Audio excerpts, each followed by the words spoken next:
ये सखी लोग है सुनना ना है। अरे मोटकोर खना जाता अरे लोग गाना नइखी गावत। अरे गोना रे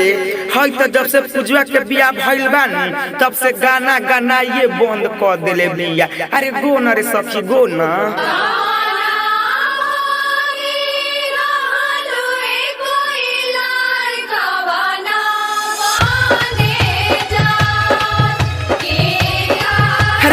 बड़ी गाना आइए सखी हेलखा गाना गइबुल तो हमर रोय लगा होय सुन हमार गाना।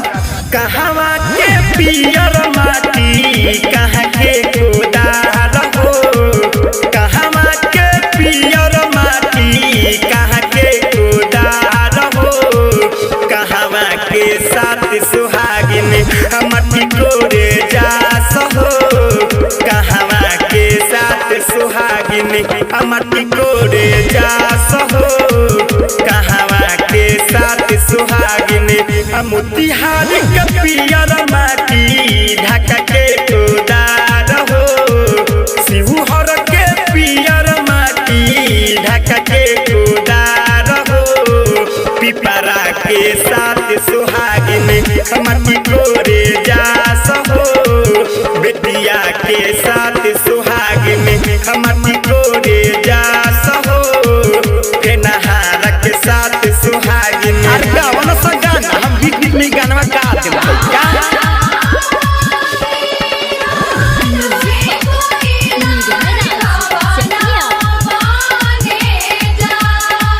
माटी के कोरिया कोरी भरली दौड़वा हो, माटी के कोरिया कोरी भरली दौड़वा हो, से माटी चूल्हा सीझे कोहरत के भात हो, से माटी चूल्हा सीझे कोहरत के भात हो, से माटी चूल्हा सीझे माटी के कोरवनिया माँ का दे बुदाम हो, माटी के कोरवनिया माँ का दे बुदाम हो, डालत हौवे अम्मा अनेक जोग व्यवहार हो, डालत हौवे गे अम्मा अनेक जोग व्यवहार हो, डालत हौवे गे अम्मा।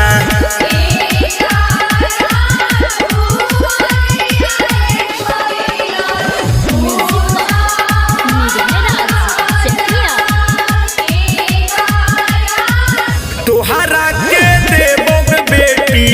दान भर सुनवा हो, तोहरा के देबोग बेटी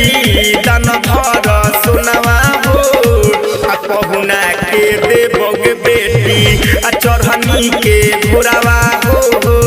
पहुना के देबोग बेटी चढ़नी के घोड़ावा हो, पहुना के देबोग बेटी राजा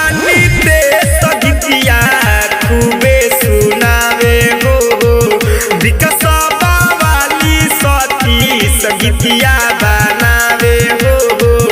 इहे गीतिया संदेश लिखले खूबे सजाई हो, इहे गीतिया पर धुमन लिखले खूबे सजाई हो, इहे गीतिया संदेश लिखले। MS films Phenhara.